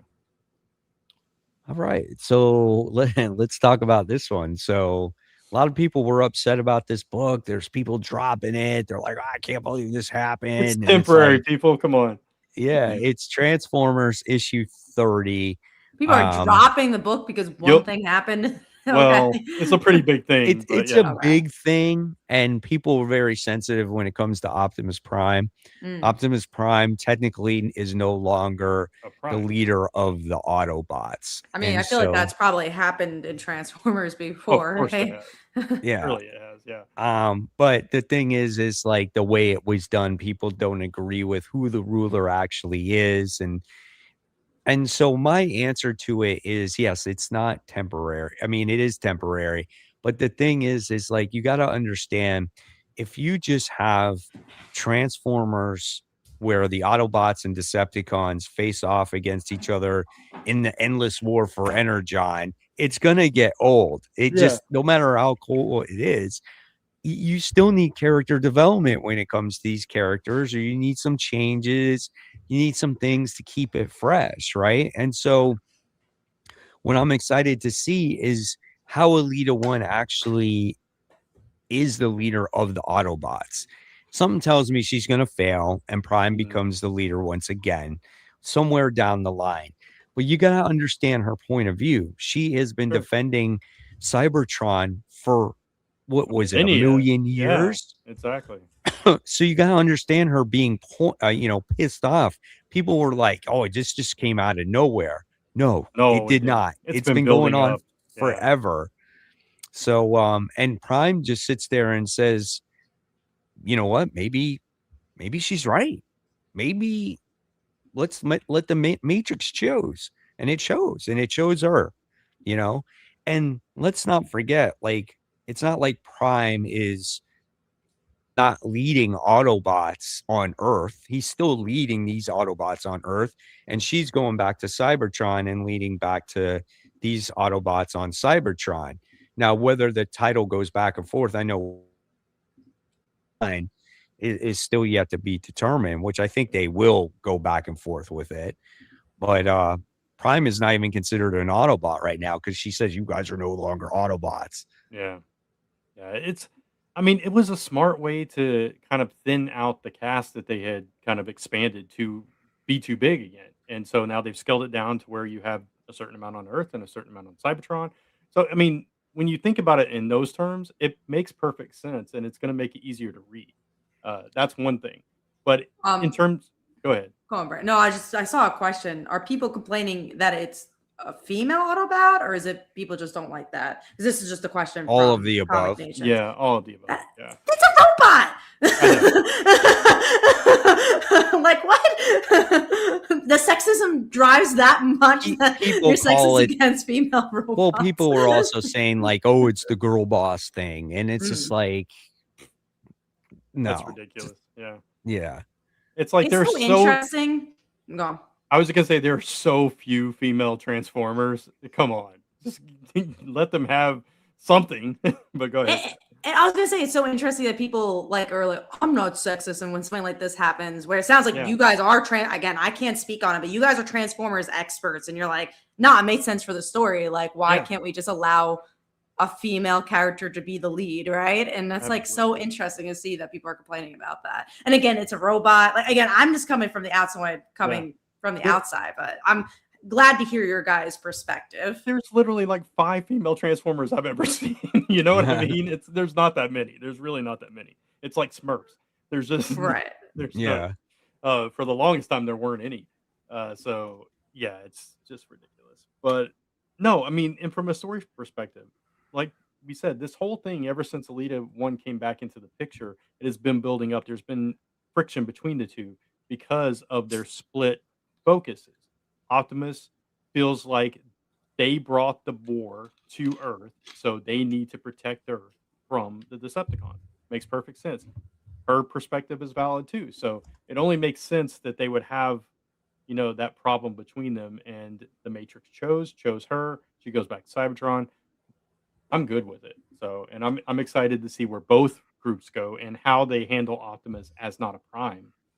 And obviously, all his troops are still behind him, but maybe that won't last. I don't know. We'll see. Hey, I was happy that Ultra Magnus went with her. Yeah, me too. It's like I've never been a big fan of. I know. I was like, see, like, but you notice how Prime has like all like, okay, so he's got like Wheeljack and he's got Cliff Jumper, but he's still got like he's got Shredhead, so he's got the van, he's got Carly's van. And then he's got, what is it? Is it Thundercracker or Skywarp? I always get him confused. I think it's Thundercracker. I think Skywarp's the bad one, right? I think the purple one. Switch. Thundercracker's the blue one that became an Autobot. I think so. So he's working. So it's like when you see his group of people, it's like outcasts and just like, and Perfect. maybe Yeah. not the strongest The warriors, but ragtag group. Yeah. yeah, but that's good though. They're scrappy, and I like that. Exactly. So Yeah. yeah, I'll be curious to see where it goes. I like it, and I have no problem with them going back and forth between Cybertron and home. And you still got the whole thing going on with like Megatron too, because he's going psycho as well. Yeah. I did want to answer this real quick. For me, Transformers or GI Joe, you can only keep one, and the other never existed. For me, it's GI Joe, hands down. I love Transformers, but I'm a huge GI Joe fan. I just always have been. So that's my answer. What about you, Mike?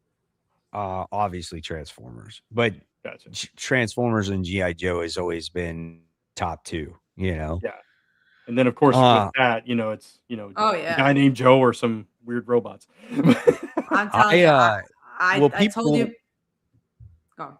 Oh, I was going to say, well, people were asking about how this is tying into the next issue with GI Joe, because that's when Duke and Optimus Prime meet for the first time. So is it going to be like his scaled down version, or is it going to be his new version? I would think it's scaled down version. I would, yeah, because I mean that would be in continuity, right? So Yeah. that would make sense to me. That'd be interesting. I I hadn't do really want to thought read. about it. I was gonna say I want to read this comment because it's just a different perspective. To me, it's not about male or female; it's just nostalgic connection with Optimus. Sure. I know, like a lot of people, again from outside looking in, that movie when he died. I'm guessing that's also like, oh, we finally have this book where, I guess that didn't happen so yet, or maybe it would in certain continuity. I don't know, but I know that's a big deal in Transformers. So maybe people feel upset that they would lose him again. I guess. Yeah, like when he died and Hot Rod became Rodimus Prime, the fan outrage, even without the internet, was crazy. Yeah. Everybody hated it. So maybe it's like people are triggering. the PTSD from that. Yeah. Sure. Yeah. It's triggering, and I can understand it. But being that this is a comic book series and it continues, you can see that he'll probably become the leader again at some point. And if you know the publication history, in IDW, at one point, Bumblebee was the leader of the Autobots. So, anything can happen. But it always goes back to Optimus. It'll always go back. So. Yeah. And at least he's not dead. Right. This time. So, yeah. Who knows? Yeah. You never know. Who knows? Maybe this version of Prime is a clone. Whoa. And they change genders. We're going to have the Transformer Clone Wars. Oh, my God. Oh, geez. All right. Let's go on. Let's talk about our number 5. So, Kat, what was your number 5? Mine was Absolute Green Lantern, issue 12. I just enjoyed Joe's story a lot with I'm trying to remember what happened in this issue with Joe. But I was like, what happened? I was gonna say with the wife, but I feel like that didn't actually happen. I think it was more with the Mythos building, and then we got to see, I forget the guy's name, the yellow bird guy. What's his name? Does anyone remember? Tomar Ray. Yeah. He shows up in the end. So I feel like there was just a lot of things we've been kind of waiting for coming to a head with the actual Green Lantern. So if that's what you've been waiting for, that happens. And as always, I think they do a pretty good job with the emotions. This issue in particular, I remember now, was more about the past with Hal and Joe as well. So I enjoyed that. But I just thought it was I think when Green Lantern is at its high, it's really at its high. But I also know what, Mike says a lot of times too. Sometimes it takes a little while to get there. But I think this issue in particular kind of got there for me. I think I forgot to read this one, actually. Oh, no. Sorry. It's okay. Next time. Yeah. What was your number 5, Brent? Mine was Dior for number 2. Okay. It was a fun issue. I like this issue better than the last issue, actually. I thought it was hilarious. I heard that from a lot of people that issue 2 is better than issue 1.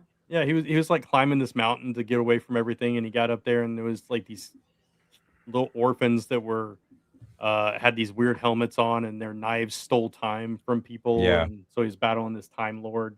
And so it was just a lot of fun, a lot of goofy antics. The chicken possessed the Time Lord at one point, and it was just the chicken with his head cut off. Right.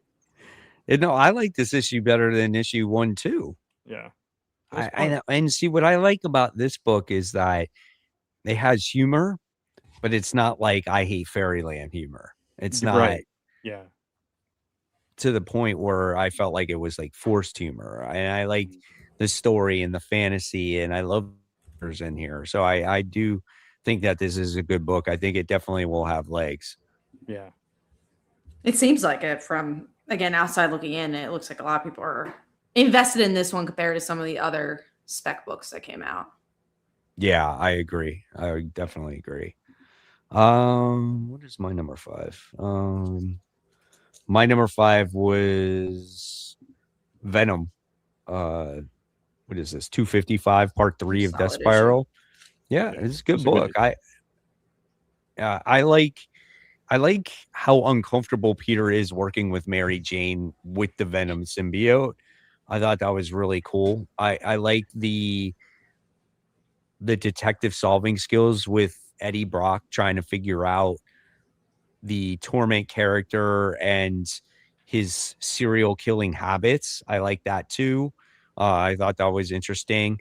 And I do like how this book is a little bit darker as well. And then at the end we wind up seeing like Eddie's dad like killed. I mean, I thought that was pretty dark at the end, you know. Yeah. But overall, I feel like this book, it definitely has potential. And again, I like the mystery of it so far. Well, the mystery is also unraveling a lot because last issue we know MJ's family was attacked and now it's Eddie's family. So it's all people with symbiotes are being attacked. And like you said, like what's the pattern of serial killer? And I agree. I really liked MJ and Peter's conversation where MJ's like, see, this is how it feels. And the boss was like, I understand what you had to do because now I have to do it. And the art is really good for Venom. Like I Mm. almost feel like Venom is more, I always say it feels more like a flagship than an Amazing Spider-Man book. Yeah. And the writing's really strong. Like I've been really pleasantly surprised by this arc so far. I'm enjoying it. You know, Yeah. with Carlos Gomez's artwork on the title, it's Mm, consistent artwork. mm. Whereas And for bright too. Yeah. Spider-Man, yeah, and for Amazing Spider-Man, it's always multiple artists because they try to get out 2 issues a month, and I would rather see 1 issue a month and give me a better quality book I than agree. force the, you know, different artists. Yeah. Especially because Dan Slott has his book coming out soon. So you will have like two almost, even though I think the other one is not in time, it's like a brand new day situation. But like you will have two big Spider-Man books at the same time. Why do you need Amazing to be there twice? But it's money. That's why they just want the money, even Of if it's not course. the Yeah. quality. Yeah. I mean, it doing that, it dilutes it too much for me. And it reminds me back when it didn't have a solid writer, like in the Mhm. 600s before Yeah. Yeah. Superior, and it was like 3 times a month. And Oh then god, Yeah. that was That was remember really crazy. that? crazy. And now I Yeah. do.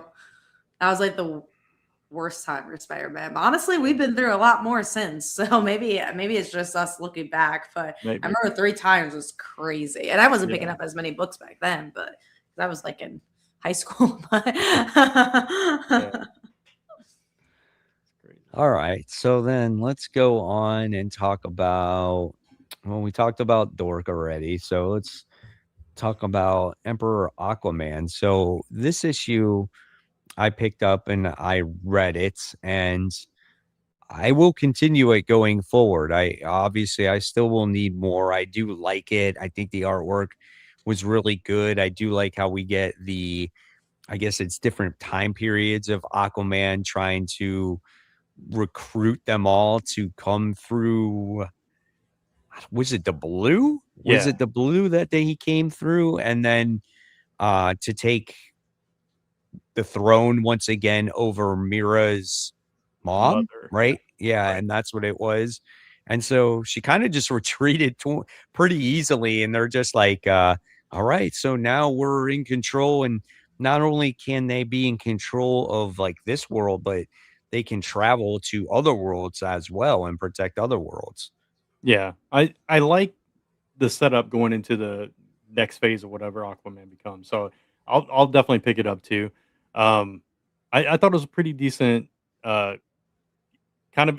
It's interesting because it was the first issue of a new arc, but it was also wrapping up the previous mm, storyline in the same time, Yeah. which was kind of interesting, and I think they pulled it off well enough. Um, but yeah, I like the way that it came to a head and how he was able to defeat her and kind of reclaim everything. And I like the new mission for Atlantis. That's something different that they haven't really done before. So I'm curious to see how they handle it going forward. Yeah, We do absolutely. have a question in the comments. Stephen Gamble asks, will you review brand new day trailer tomorrow on your channel if it came out? I know for me personally, I'd wait until this show to review a trailer. There's so many trailers that come out for different things, but I don't know about you guys. Mike's usually the one that's on top of that kind Yeah. of stuff, but with your busy week, Yeah, I probably won't have the opportunity to do it. I already got my comic book haul that I got to try to do, and and seeing this trailer, I don't even know if they're going to show that much, and It's a there's going to first be trailer. there's going to be so many other people that are going to do this trailer that you're going to want to watch, right? Like I always recommend watching New Rock Stars. If you ever want to watch a good channel that breaks down trailers and finds Easter eggs and stuff like that, Mm. that is a great channel for that type of stuff, man. Really, really It- good. If I was to do it, I'd probably put it on my TikTok. Yeah, that Right. would probably be a better place for Yeah. it either way for someone like us to Yeah. do that. But yeah, just like come back next week. We'll talk about it We'll then. talk about it next Mhm. week for sure. Yeah. All right. So that was Aquaman. So let's talk about Alias, Red Band. So this book was solid. I really liked liked it. it too. Really good. I thought this was one of those Marvel books that they need to get Marvel back on track, because she was very much in character here. Goes back to the office. It It's felt like a Red closed. Band book. Like there's actually like some horrific Yeah. things that happened. So Kat and I were joking. Yeah. I think when we were talking about it last week, like we were like, why would they not put curse words in this book? Mm. Right. And sure enough, like I started reading it and I text Kat and I was like, they did it. They actually put did. curse words in there. And I was laughing. And it's good that they did. It felt like an Alias book. I Yeah. was shocked by how much it felt, even from the page layout. Sam Humphries followed what Bendis usually does and goes from that double page spread where there's multiple panels. But what I loved is that it is modern Marvel. It's everything that's been going on in Marvel. And it's through the eyes of Jessica Jones. Like her fighting with Luke, I loved. I was like, thank you. Like, give me something new. Give me something different. It wasn't like it.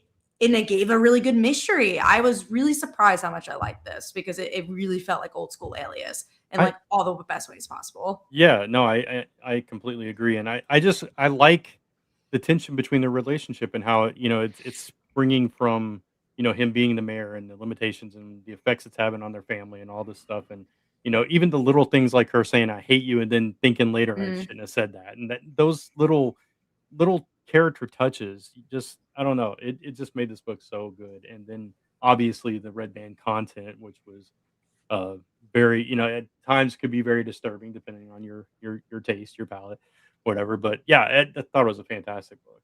I really enjoyed this one.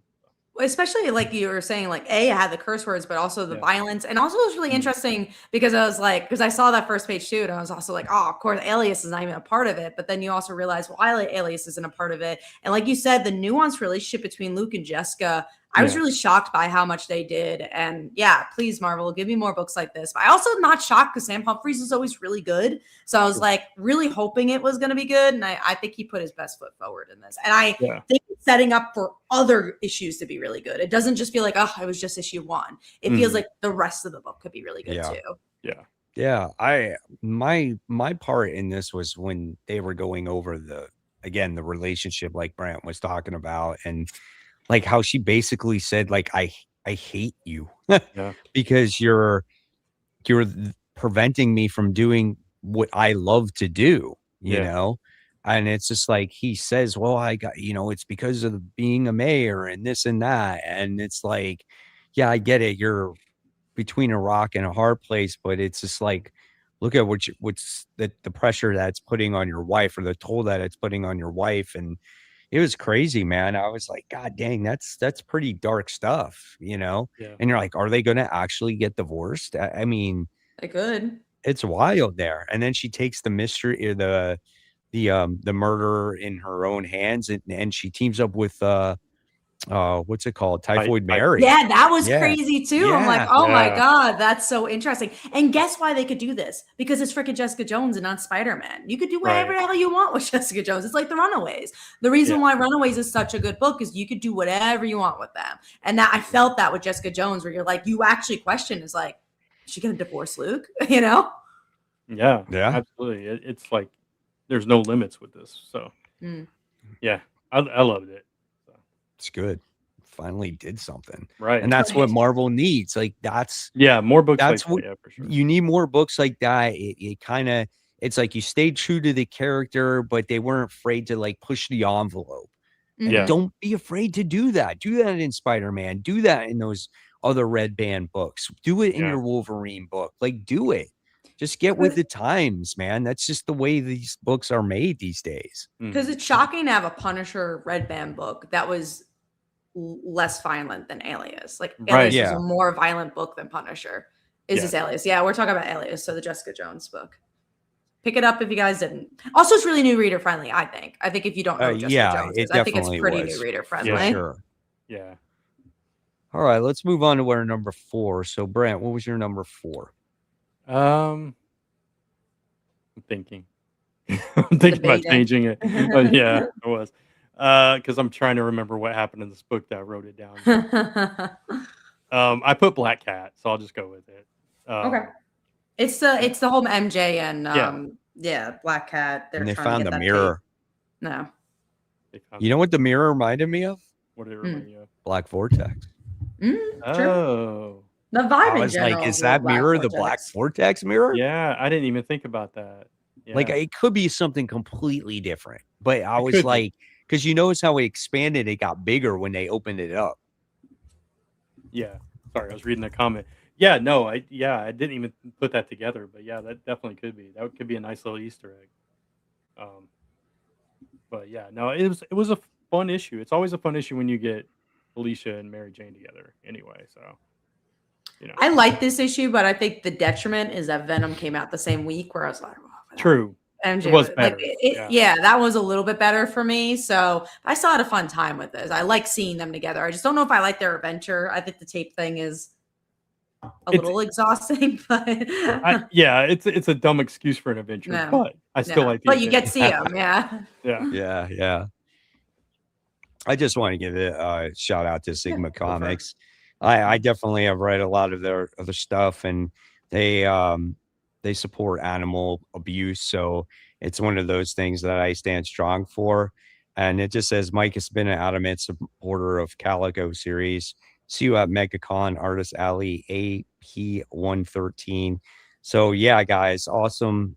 If you ever want to check out a cool independent book, check out Calico. It's a really cool series. And we know a lot of people going to MegaCon in the chat. And another thing to state, like when you go to Comic-Con, support at least one creator you don't know. That really helps the creators, just it's really fun for you, I'm sure. Like find a new comic you never would have thought you would have read. And maybe this will be a good example of that. You know where to find them, right down the booth. Yep, absolutely. All right, so let's move on. What do we got? Is it my number 4? It's either me or you, I think. All right, you go, Kat. Mine was Venom, so we talked about it. And my number 4 was actually Absolute Batman. So we talked about that as well. Cool. Okay. So let's move on. We talked about Absolute Green Lantern, Imperial Guardians issue 1. I want to start by saying, and again, I don't know your guys' opinion on it, but this is an example of an issue 1 of Marvel that I don't like. This is the example. This was like the other spectrum for me, where Elias is like, this is why I want Marvel to do more, and this is the side where I'm like, I felt like I was in the middle of an adventure. I felt like there's so many characters, and it's just like the same old Marvel issue 1 that I couldn't really get behind. So again, I don't know your guys' opinion, but that it almost felt like two complete opposites for me. Here's my take. So this is coming off reading the last issue of Avengers, which was so you might be able to get some more out of it too. Well, see, you'll see. But so in that issue, Carol was disbanding that version of the Avengers because she felt like her time as leader was over and she was going to move on, and so she spent the issue talking to each member and kind of getting their feel about it and everything. And it felt like closure. It felt like a good way to wrap up this run and everything. And it was like, okay, let's see where Carol goes from here. And then you go into this one, and it's just there's no lead into it, why she's there, how she's there, what her mission is there. Just all of a sudden they're there, and you get caught up on whatever the mission is during it, right? But it was like you said, you're thrown right in the middle of an adventure. Um, and if you didn't read Imperial, you have no idea why these people are here in the first I place. didn't know at Right. all. And It felt like the middle of an adventure, like I told you. Yeah, it and I didn't dropped it feel too, so I didn't new know reader either. friendly at all.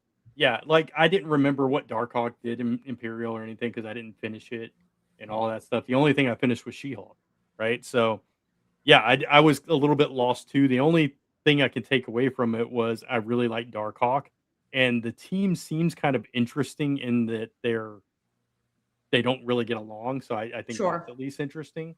But isn't But that also even? I was just thinking about X-Force. Wasn't that a similar book where Cable hated yeah, everybody? Like, Yeah. isn't that's that a true. similar story that's already Yeah, happening? it's a formula. Yeah, for sure. So, I read it and I couldn't stand it. I wanted to like it sugarcoat it, so Mike. so bad, Yeah, right? Because I What was love it, I did too. Darkhawk.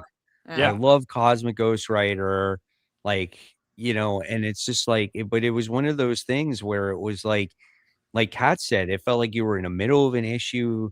They're like trying to introduce these characters while they're in a battle. And I hate when that happens. It mm. doesn't feel like a true type of beginning to a comic. And then I found out though that this is only a 5-issue miniseries. Oh, seriously? Yes, and it was supposed to be an ongoing series, and they've Oh, Mm. already announced it that it's going to be 5 issues because the cosmic okay.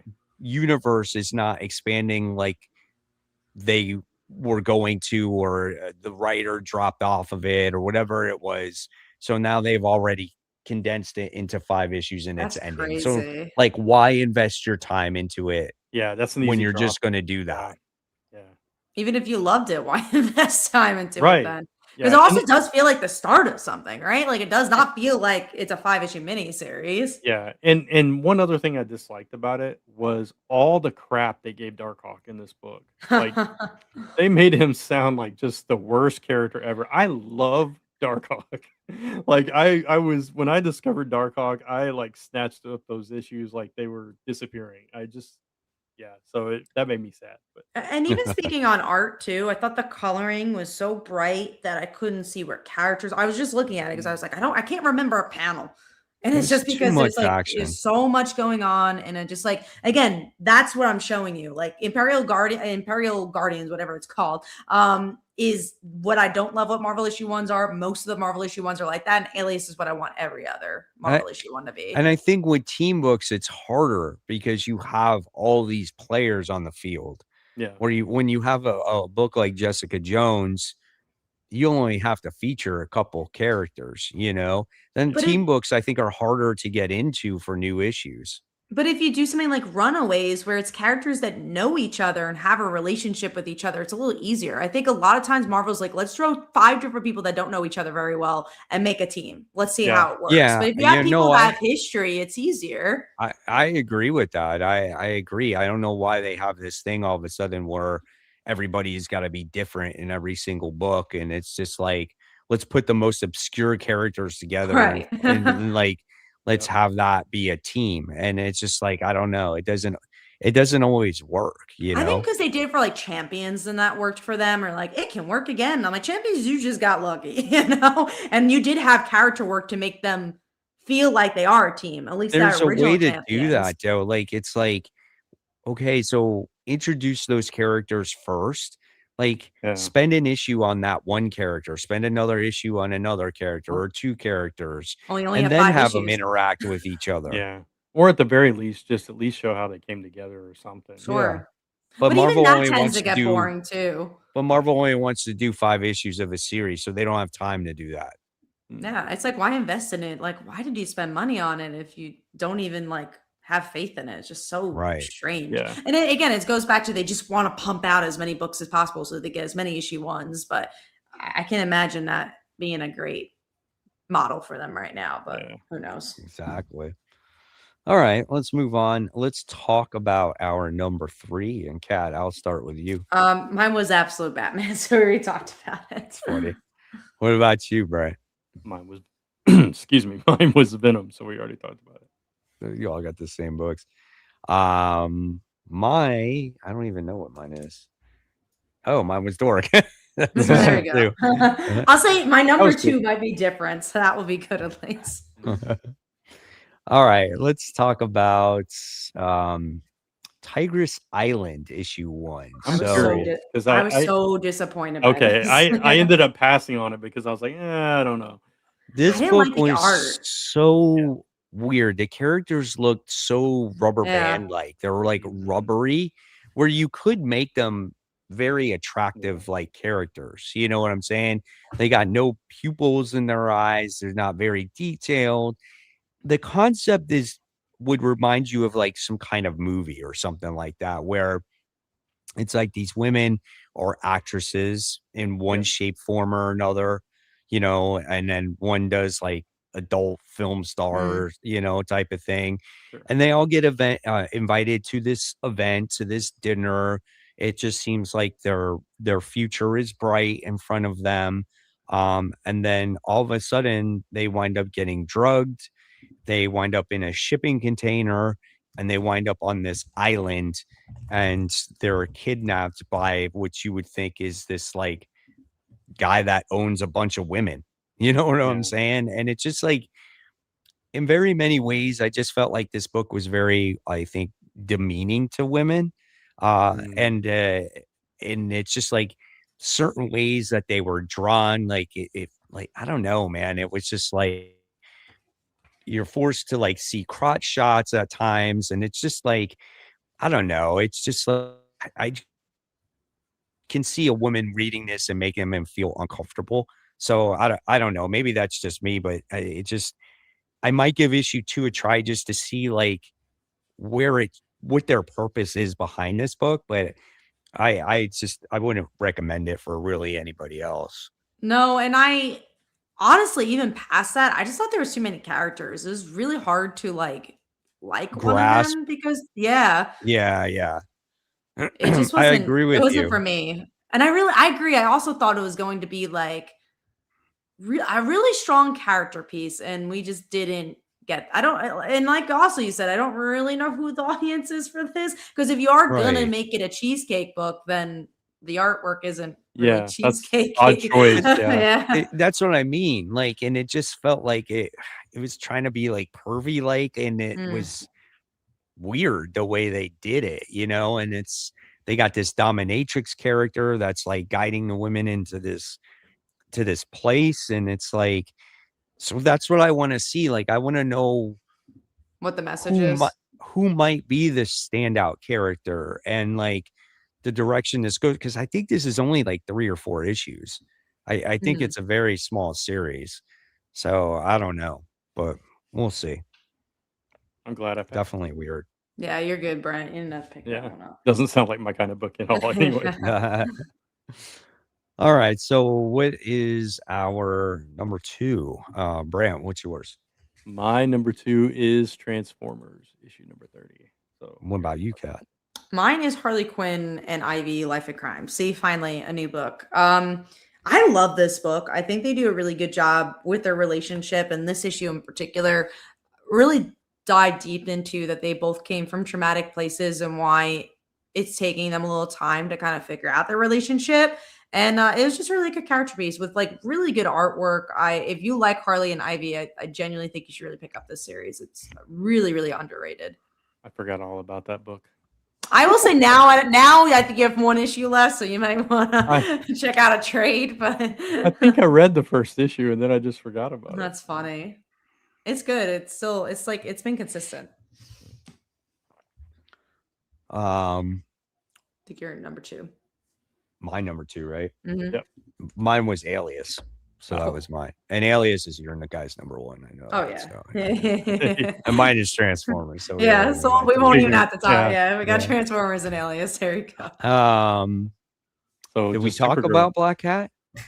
Oh, we did. Yeah, And we did not talk about Supergirl though. We did not Okay, talk so about Supergirl. Supergirl. So Supergirl is the first issue where we actually had some action for the first time in a while, and And Yeah. drama the too. the story is going in an interesting direction here, where now you got Supergirl, they went into Kandor, and she doesn't have her powers, and we got Leslar, I think her name was. It's like this whole setup thing, and she was set up and she got her ass beat, and then now she's basically on the brink of death, and it was a pretty interesting issue.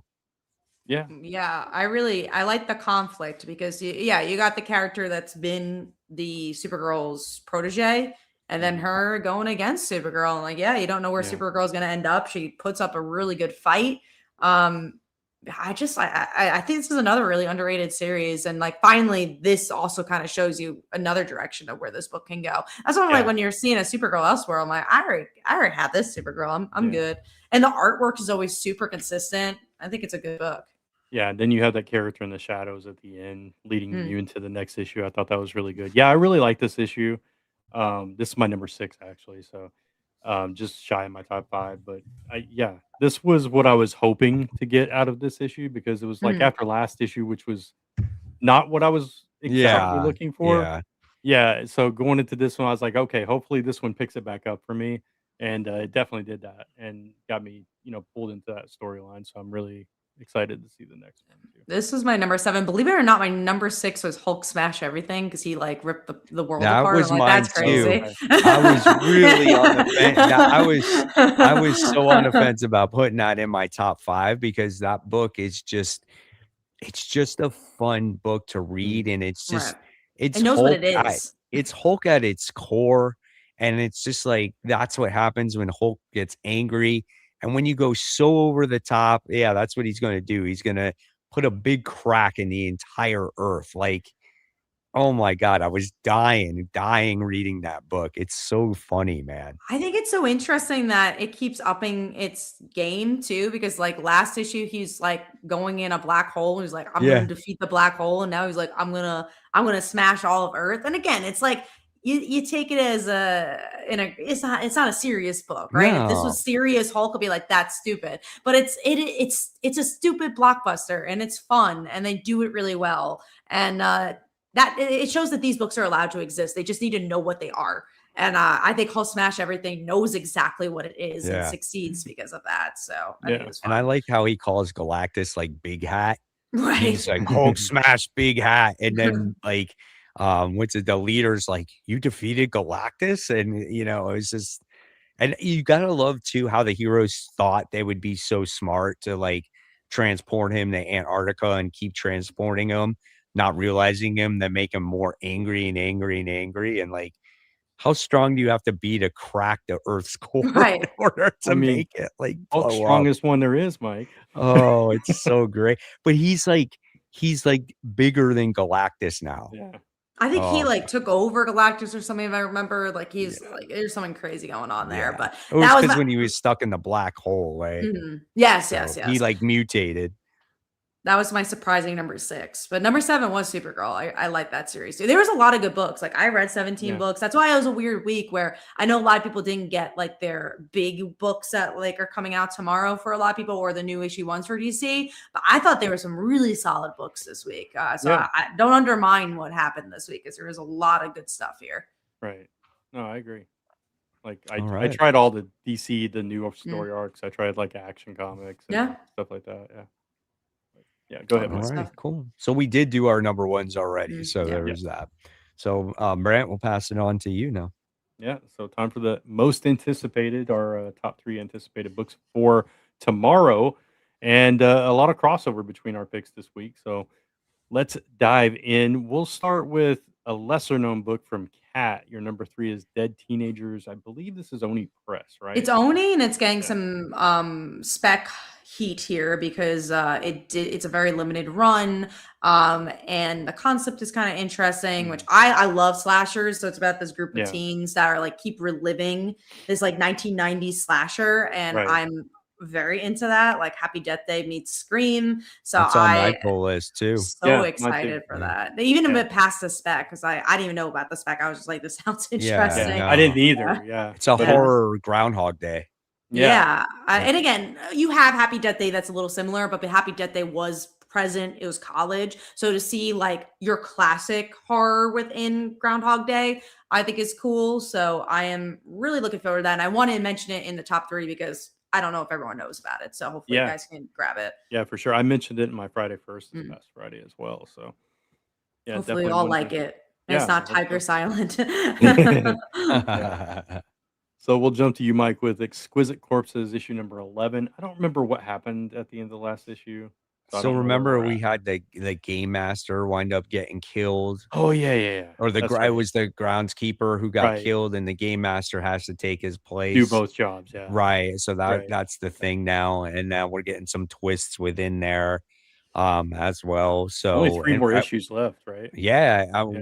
we're truly getting to the end of this. We got a couple of the fighters are left. Rascal Randy still left. Dude, Dude was tied up at the bottom of a swimming pool. How is he still alive? he got stabbed in the face with a pencil through his Yeah. eye. He's still alive. Like, who is Rascal Randy? I need to know Crazy. this guy. He's I need he's to he's got figure a him out. he's got like a scuba tank underneath the outfit there. Right. Yeah, And he or always something. has this big smile, so you just see like his teeth. He's Yeah. just like, it's so funny. So yeah, definitely looking forward to that. Yeah. And then my number 3 is the Century number 1, just because I want to see what they do with it. I'm really curious about it. I'm not like excited about it, but I'm Yeah. curious. It's the creator too, I believe, who's The writing creator it. of So, yeah. of this, yeah. But it's like the Century and the Void are back, so Mm. yeah, I just want to see how they play it. All right, so going from there, Kat and I both our number 2s is New Titans number 33, which is a brand new story arc, part of DC Next Level, new team. You got John, you got God, help me with their characters, Kat. Stephanie's Stephanie on this, yeah, Brown, which is really the only reason that's still high exactly, on my right? list. I only really remember John and Stephanie Brown, but I I'm know. really excited I'm for like, I know there's Stephanie other Brown. ones, but So I'm very excited. And also, it's the same writer as Everything Dead and Dying. right. So I'm really excited for this book. It just so happens to be something else that's coming out that I'm also really excited for, which is why that one's my number 1, which we'll get to. Gotcha. Yeah.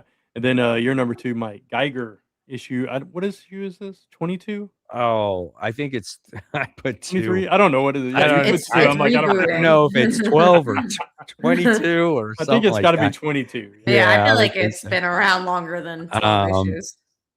Anyway, yeah, no, when it comes to Geiger, this one is that he it looks like, based off of the cover, like he goes back in time, and Yeah, it looks like well, that he would make sees his sense. family.